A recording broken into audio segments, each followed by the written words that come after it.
I like the applause beginning before we even say anything. That's great. Good evening. I'm Christa Wessel, the morning host at All Classical Portland, which I have to assume is the preset button #1 on all of your radios, right? 89.9, in case it's not there yet. Yeah, I'm Christa Wessel.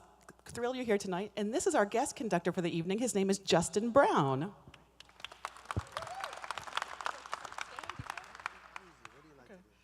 Sitting in a skirt's always kind of weird, so I might just, just perch like this. Well, I think it's always interesting to know a little bit about the human that's on the podium when it's not Carlos. So can I grill you a little bit about who you are and where you come from? Of course you can. You mean you don't grill Carlos? English accent. So you're from England, obviously. Yes, I am. I am indeed. Yeah. But not guilty. But for the last 6 or 7 years, you've been living in Alabama, of all places. Right, of all places, yes. I was the music director of the Alabama Symphony Orchestra. I'm now the laureate music director of the Alabama Symphony Orchestra. So I'm still there a couple of trips per year. And while you were in Alabama, also in yes, Germany? Yes, also I'm, and I still am, the music director of the Opera House of Karlsruhe in Germany, which is not a household word of a city over here. It's a wonderful city with a very, very long musical history. It's in the southwest of Germany. It was particularly, I would say, in the 19th century, a very important center for music. Wagner was there a lot. Brahms was there. My orchestra, as I like to tell everybody, actually gave the world premiere of Brahms' First Symphony. And there were various other wonderful premieres too. But you live in England, but sure. After looking at your bio, it seems like you must rarely be there. Yeah, this is this conductor problem. Well, it's not really just a conductor problem, it's a musician problem. I meet so many musicians, opera singers, whoever, and you say, where do you live? And they say, see that suitcase? It's a bit of an occupational hazard. But we bought the house recently in England, in the Cotswolds, so not in London, not in a city. We just wanted somewhere which we could really call home, and I do call it home, and I just get there as often as I possibly can. And it's a place that has nothing to do with work, and it's wonderful. And this is your first time in the Pacific Northwest, yes, right? Yes, it is. Absolutely. Yes. How are you enjoying it? Don't tell me I brought the weather with me, because I know that's not true. It's your very own weather problem. We'll own it. Okay. You've been enjoying it so far, though? Very much, yeah. And I understand that the orchestra played in Salem last night. Yes, we did. And I'm hearing good things about that performance as well. We had a lot of fun, yeah. Good. One of the items on Justin Brown's resume you will see, you used to be assistant to Leonard Bernstein. That's right, yeah. I'm dying to know more about that. Yeah, well, I mean, I hasten to add, I'm one of a multitude, I would think, of assistants, students, protégés, whatever you want to call it, of Leonard Bernstein, because he was, I would say, more than any of his other huge talents, he was a great teacher, in the best sense, that he loved to teach and he loved to be around young people. He found that young musicians that conversation very stimulating. You almost sometimes had the feeling that he wouldn't want to study a score if there wasn't a musician next to him that he could discuss it with and teach something about it, and he was incredibly generous in that way. I met him through a conductor who himself had been a protégé, and I was working as his assistant, and I was very lucky. It was probably the last 5 years of Bernstein's life, and you know, it was sporadic, I would say, projects whenever he was in Europe, when he was in London. I worked as an assistant on several recordings. Most memorably, I would say, the last studio recording he made, which was his own musical operetta, whatever you want to call it, Candide, and I was his assistant for that project. That was in London. if you were to look back on that time when you were assistant Leonard Bernstein, how can you qualify maybe what the most important gift was that he gave you musically? Is it easy to say?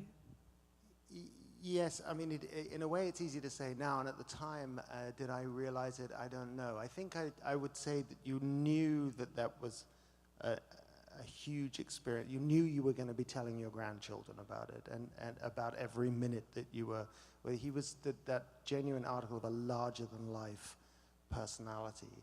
And the thing that I think really made him stand out as a character and as an individual was this extraordinary ability. And I've heard people talk about sometimes even some politicians who are like this, but that every single person that he was talking to, anybody that he was talking to, became the most important person in his life at that moment, and he would remember every single detail of that conversation. And you know, it might be somebody who was his chauffeur for a week in Vienna, and then a year later he would come back and he would remember the guy's wife's name and many details of his life history and whatever. It was that ability to listen, and not just to listen, but to genuinely be interested in other people. And that was astonishing in a way. But musically, I think it was, I mean, he was the most unconventional of teachers, as you could imagine, and not interested in talking about technique at all. But I think he instilled in all of us, and any musician that he came into contact with, that this need to communicate, and the passion for communication, and that music was somehow necessarily about love. And the great German conductor, Wilhelm Furtwängler, put it in a slightly different way, but it was the same thing. And he said that there is only one possible attitude to a piece of music when you are performing it, and that attitude is love. You can't be feeling critical of that work or of that composer while you're performing it, because then it's lost. There's nothing, you have nothing to give to it and to give to the audience. So that communication that he had, better than perhaps any musician ever, came from this absolute unconditional love of the music. So he gave you that feeling that it was life and death. It mattered that much. That was why you were devoting your life to music. Thank you for sharing that. Goodness. It's obviously you have a deep love of music too. Not only are you a conductor, but also a pianist. I've seen YouTubes of you at the piano.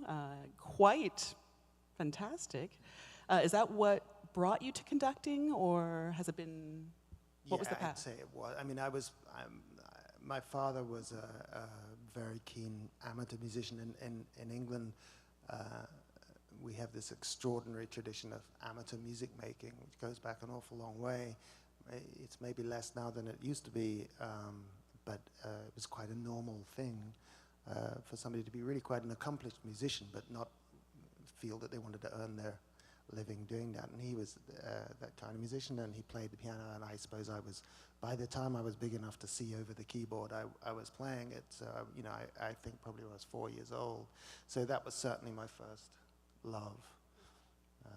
Did you know early on this was your calling, this was your path?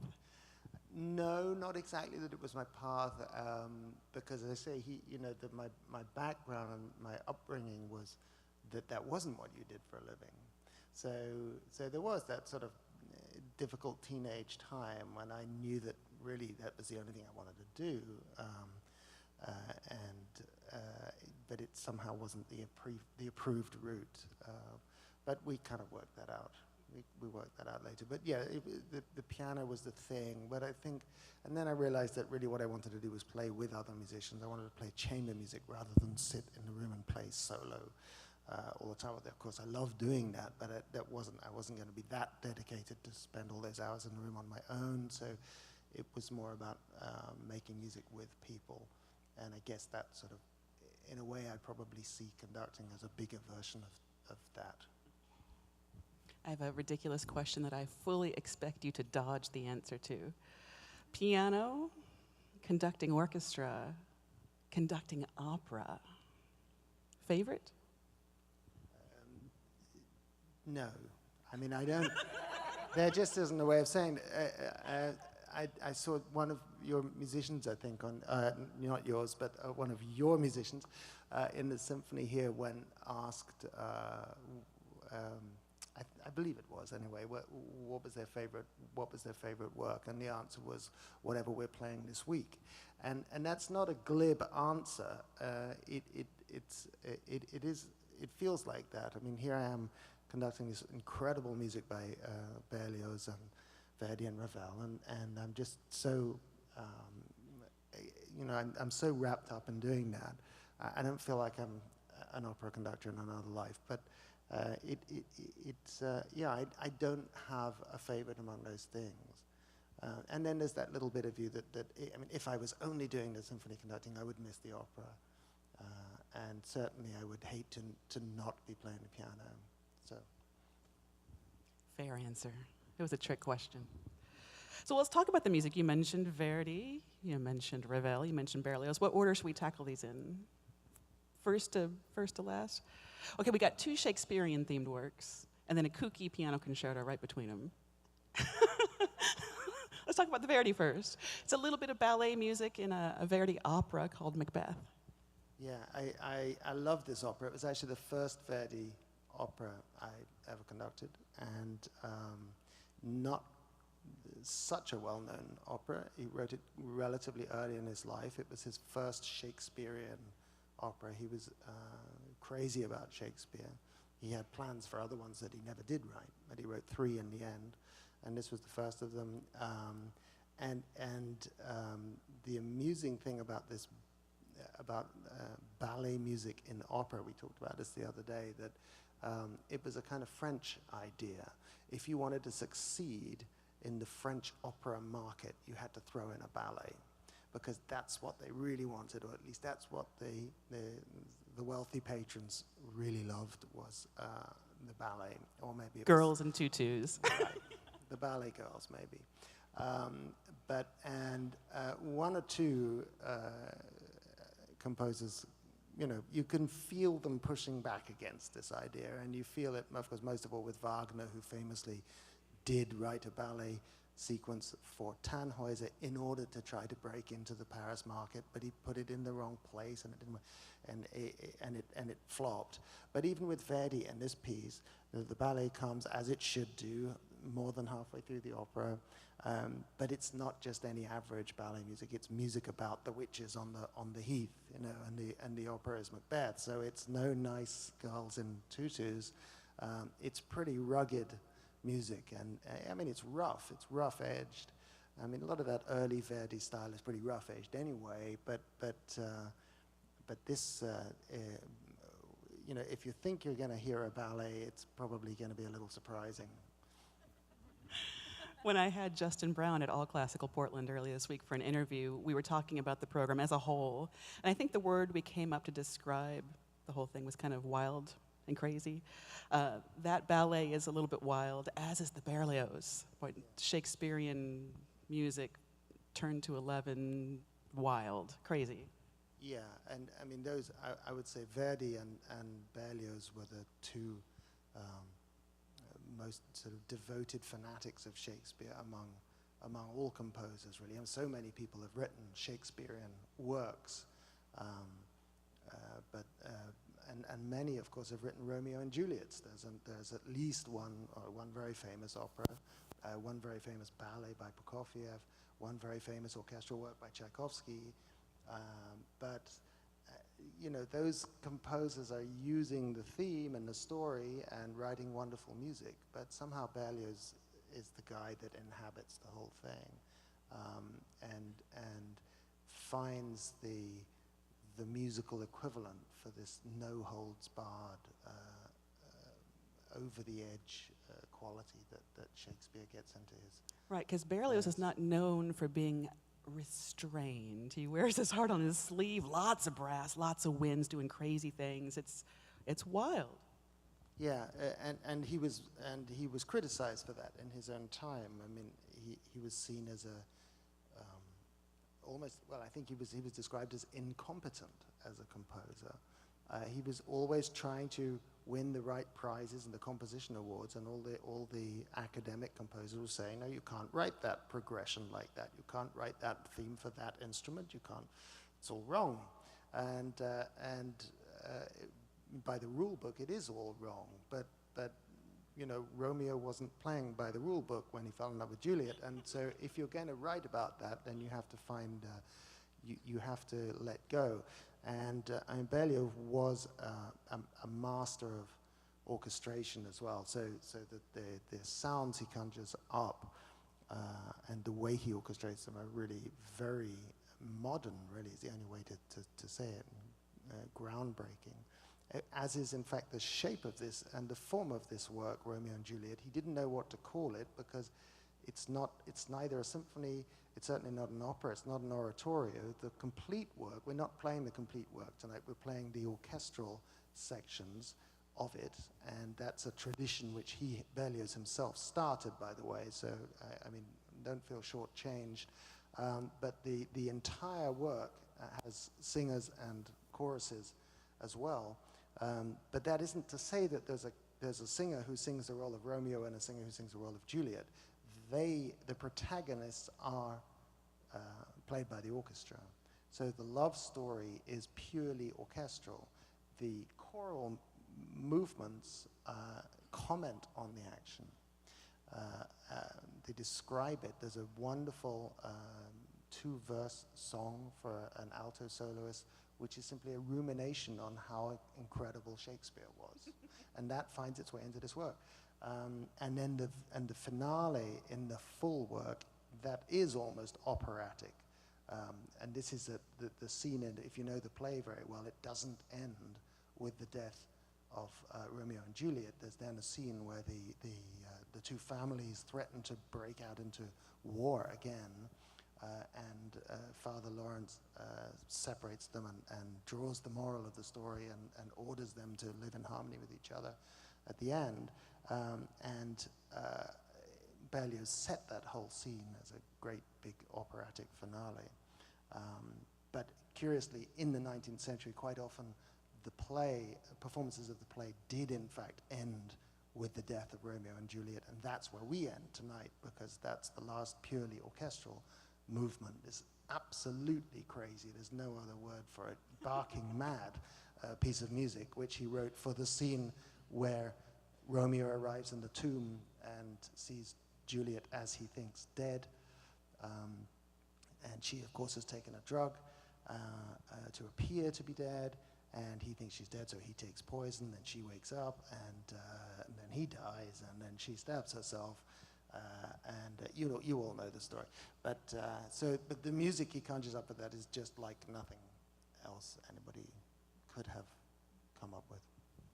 And this piece, so important in the history. It's like Berlioz saw what Beethoven did with his Ninth Symphony, with chorus and soloist and orchestra, and kind of took it to another extreme. Wagner loved this music of Berlioz, and it hugely influenced him to write Tristan, too. So this is like this bridge from Beethoven to Wagner, this very work. Yeah, that's absolutely right. Wagner was living in Paris at the time. It's 1839. Wagner, in a way, was a late developer. I mean, at that time, he was in his mid to late 20s, and Berlioz was 10 years older, I believe. But he was enthralled by it. He either was present at the premiere or at one of the first performances. And I mean, if you listen to particularly the love music, the slower music, with that in mind, and if you know Tristan and Isolde, you can pretty easily hear the motives and the sounds and the harmonies which Wagner simply borrowed later. 20 years later when he came to write Tristan and Isolde. I gotta say, I love Berlioz. I'm so excited for the second half of the program tonight. It's not necessarily cool or hip to say you love Berlioz, because he is kind of a weird guy, but I love it.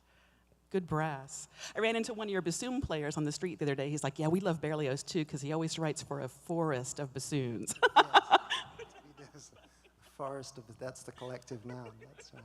Yeah, there are four. There are four bassoon players. It's interesting because the French bassoon as an instrument was a much softer instrument than the German bassoon, and I'm sure that had something to do with it. And sometimes he will write for all four of the bassoons playing the same note loud, and then he's balancing that against one horn player playing quietly, and he's expecting that to be the same volume. So there's a little adjusting that you have to do, but it is fun. It's fun to have a forest of bassoons on the stage. Fun's a good word for the Ravel Piano Concerto, especially the beginning. This Ravel Piano Concerto it's not like a Mozart Piano Concerto, it's not like a Beethoven Piano Concerto. It starts with a whip crack and this kooky little piccolo solo and the piano doing his tinkly little thing. It's delightful, it's a treat for the ears. Yeah, it's again a strange piece in that way because it's not what you would expect. As you say, it starts with a whip crack. It starts also not on the first beat of the bar, and because it starts with a whip crack, it doesn't start very obviously in any key. And then the piano, by the time your ears have adjusted to that, he's already playing, and he's playing in two keys simultaneously, on the white notes in his right hand, the black notes in his left hand, and he's not playing a melody, he's playing the background noise, and then the piccolo plays the melody. So that's a pretty unconventional way to kick off. And then, in fact, he only three-quarters of the way through the first movement, he first gets to play that melody. When he does get the stage to himself, he's playing a totally different kind of music. I think of it almost as an American concerto because he came over in the late 1920s, came over to New York and hooked up with Gershwin, George Gershwin, who was always very keen to meet the big European composers. I mean, he was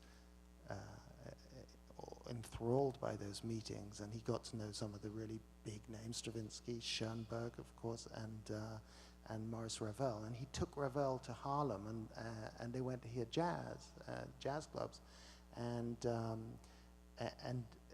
wonderfully enough, Ravel is this somebody described him as a Swiss watchmaker. He wasn't actually Swiss, but I mean, his music is so intricate and perfect and colored and colorful and delicate, and he fell head over heels in love with jazz, and so that shows up in this concerto a lot. Wonderful trombone glissandos and blue notes, so it has all that influence as well. Yeah, it takes maybe 2 minutes, and then you hear a turn of phrase. You're like, that's Gershwin right there. Gershwin meets Ravel. The first and third movements are such an utter delight, so colorful and buoyant, effervescent, but that middle movement, just still and serene and lovely. And it's also unconventional, too. The second movement starts with a solo piano for a couple of minutes, right? Just playing naked like that. Yeah, and that's the French, the French movement, if you like, is the slow movement in the middle, and after that very fizzy and jazzy first movement, it's a beautiful contrast, and a melody, a very, very long melody that seems to go on forever. I mean, it maybe comes to a pause here and there, but it never comes to a full stop. It's always a comma, and then there's another phrase, and it goes like this, and it seems effortless, and you have this feeling this melody must have always existed. It just came out rather like Mozart, who these melodies would come to him when he was playing billiards or whatever, and it just wrote it down like that, almost in his sleep. But for Ravel, it sounds like that, but apparently the truth is he struggled and sweat blood over that melody to get it exactly right. He was very, everything had to be just so for Ravel, and he really hit the jackpot with that one. In my mind, it makes a little connection there with the beautiful balcony scene in the Berlioz, the third of the 5 movements we're going to play, which also has early on a beautiful long melody. Again, I would say a melody which has many commas but no full stops. And our pianist, who is performing the Ravel, has been here as recently as a year and a half ago. Inon Barnaton, the Israeli pianist, was here playing Saint-Saëns a year ago spring to great acclaim. He's playing another French concerto for us tonight. How has it been working with Inon, and what does he bring to the concerto? it's wonderful working with Enon. I like him very much. I only knew of him through recordings. We'd never met before. Very easy to work together musically. And we discovered yesterday that we share several pianistic heroes with each other. In particular, Leon Fleischer, the great American pianist who I was lucky enough to work with again just 2 weeks ago. He's now 85, playing as beautifully as ever. Enon, of course, studied with him and worked with him on many occasions. And there's another great teacher, incidentally, one of the great teachers, Leon Fleischer, still teaching in Baltimore. Yeah, Enon has he just has everything you would want for this concerto. He's got that quick-wittedness as a person and also as a player. I mean, he's very, he's sparky, and then he has this beautiful, refined tone. I first heard him on a recording playing the last sonata of Schubert, which is famously one of the most beautiful pieces ever written, and that control of tone quality he brings also to the second movement of this concerto. I want to tell you, I cannot wait for this concert. You speak of it so excitedly. It's wild and crazy and beautiful and colorful, as are you. Maybe I don't put the wild to crazy part. He's English, after all. This is Justin Brown, our guest conductor tonight. Thank you so much for your time. Thank you very much. Colorful.